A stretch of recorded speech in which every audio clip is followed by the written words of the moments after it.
Assalamualaikum warahmatullahi wabarakatuh. Halo Sobat YouTube semuanya, jumpa lagi di channel MyEngineer_ID. Pada video sebelumnya, saya sudah membahas mengenai cara memilih peralatan pengaman listrik yang berupa MCB atau miniatur circuit breaker. Nah, video kali ini saya mau sedikit sharing kepada teman-teman semuanya mengenai cara memilih komponen ELCB dan RCBO. Apa sih ELCB dan RCBO itu? Jadi LCB itulah kepanjangan dari Air Leakage Circuit Breaker, sedangkan RCBO adalah Residual Current Breaker with Over Current Protection. Nah, di beberapa negara, sebagian engineer-nya ELCB ini juga disebut sebagai RCCB atau Residual Current Circuit Breaker. Jadi fungsinya sama, yaitu untuk mencegah arus bocor. Perbedaan dari ELCB dan RCBO hanya pada kemampuan memproteksi beban lebih dan hubung singkat. LCB tidak memiliki kemampuan tersebut karena LCB atau LCCB tidak memiliki mekanisme trip. Jadi dia tidak akan bisa trip jika terjadi beban lebih ataupun hubung singkat. Berbeda dengan LCBO yang memiliki mekanisme trip, dia bisa sebagai proteksi dua perlindungan tersebut. Nah, sedangkan untuk sensitivitas arus, ELCB memiliki variasi yang banyak, yaitu 10 mA, 30 mA, 100 mA, 300 mA, dan 500 mA. Sedangkan RCBO untuk saat ini hanya memiliki 3 variasi sensitivitas arus bocor, yaitu 10 mA, 30 mA, dan 300 mA. Untuk dimensi, kita tidak bisa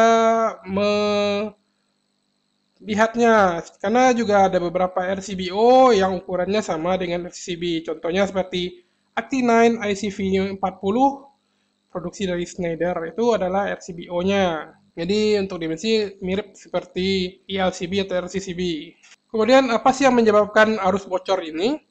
Arus bocor bisa terjadi karena kulit kabel atau distorsi kabel bagian fasa terkelupas. Penyebab terkelupasnya kulit kabel ini bisa bermacam-macam, mulai dari gate hewan pengerat seperti tikus, tapi remi tidak mungkin akan memasak kabel. Dan kemudian juga bisa dari umur kabel yang sudah tua atau arus yang mengalir di kabel melebihi kemampuan hantar arusnya. Itu bisa menyebabkan si kulit kabel itu atau distorsi kabelnya meleleh dan tembaganya akan keluar. Nah, begitu tembaganya udah nongol keluar, bisa jadi itu akan tersentuh oleh manusia dan terjadi kontak ke pembumian atau ke tanah, otomatis kita akan tersetrum. Jadi kita tidak akan setrum jika kaki kita tidak menginjak tanah secara langsung. Selain itu, jika kabel fasanya juga terhubung secara langsung ke grounding, itu akan menyebabkan percikan bunga api. Seperti pada video berikut ini. Jadi saya sudah menyambungkan MCB, kita akan coba mensortkan ini kabel grounding atau RD. Jadi ini masih belum menyala. Kita akan nyalakan dulu MCB-nya. Dan udah menyala, kita akan coba shortkan saja kabel grounding. Lihat masih ada percikan bunga api. Kita akan zoom in.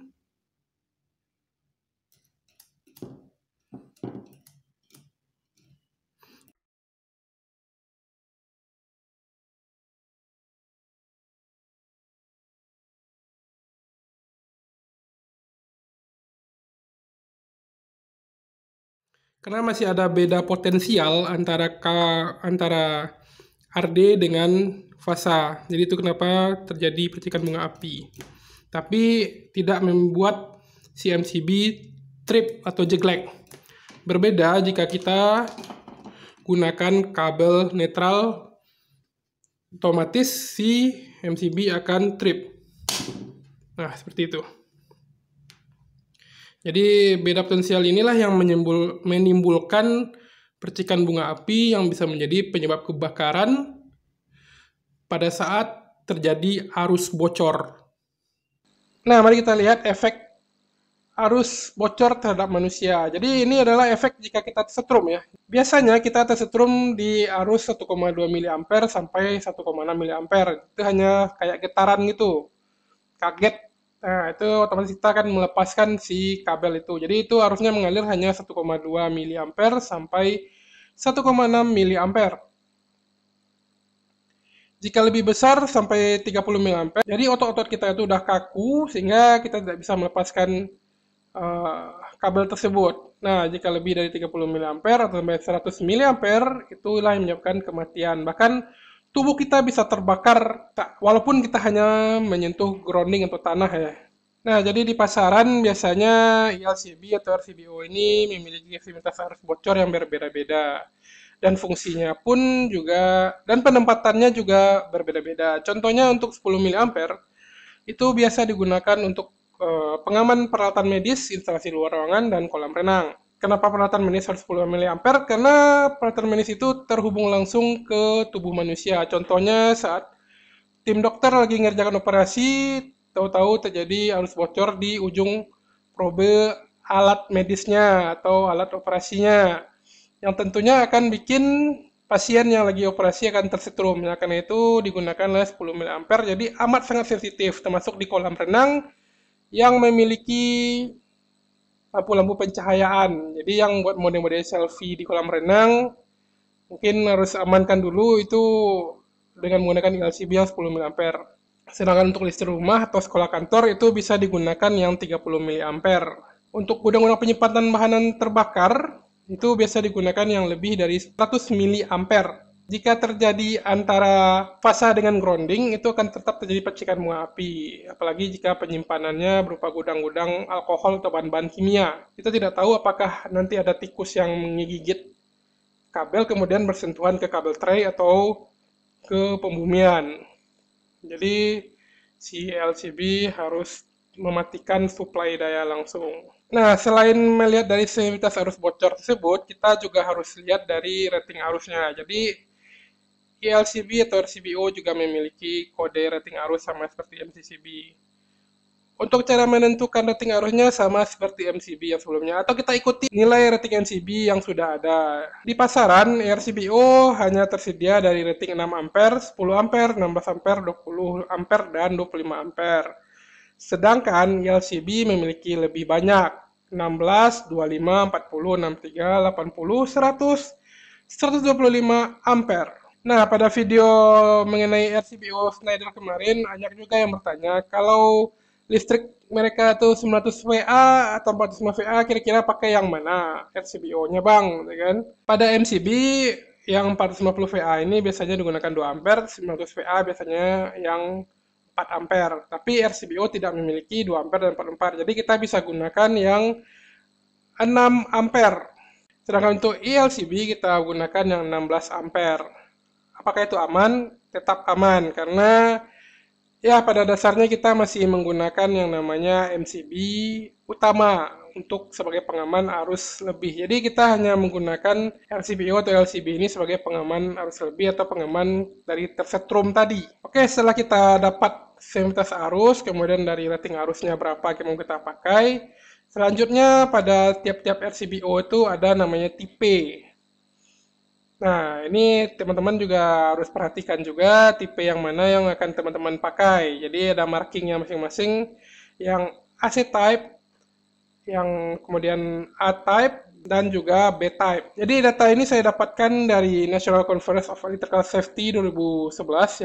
AC atau tipe sinusoidal seperti ini, itu bisa digunakan untuk listrik AC murni atau arus AC murni, atau listrik PLN lah kira-kira. Jadi hanya untuk electrical device. Sedangkan untuk yang tipe A itu bisa digunakan untuk gelombang DC. Gelombang DC masih belum murni ya, masih kelihatan gunung-gunungnya.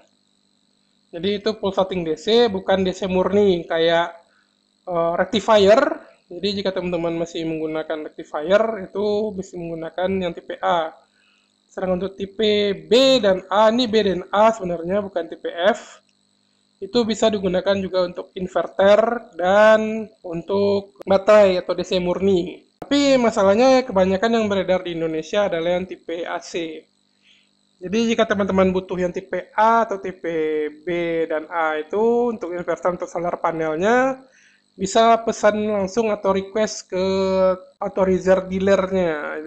Dan kemudian ada satu lagi yaitu breaking capacity. Breaking capacity ini mirip-mirip dengan breaking capacity pada MCB, yaitu ada 4,5 kA dan 6 kA. Seperti yang saya bilang sebelumnya, breaking capacity ini adalah kemampuan maksimal sebuah breaker untuk melalui arus. Jadi kalau lebih besar daripada itu, otomatis breakernya akan rusak. Jadi mana yang lebih baik, 4,5 atau 6 kA? Ya tergantung dari dana teman-teman semuanya, karena biasanya 6 kA itu harganya lebih mahal daripada yang 4,5 kA. Jadi kalau untuk yang di perkantoran, teman-teman bisa pakai yang 6 kA, atau untuk yang di rumah biasa, teman-teman bisa pakai yang 4,5 kA. Nah, dari situ teman-teman mungkin bisa dapat memilih mana ELCB atau RCBO yang akan teman-teman gunakan untuk pengaman instalasi listrik di rumah teman-teman semuanya atau di tempat kerja teman-teman. Oke, sekian dulu video saya mengenai cara memilih ELCB dan RCBO. Terima kasih telah menonton dan jangan lupa like, share, dan subscribe-nya. Dan wassalamualaikum warahmatullahi wabarakatuh.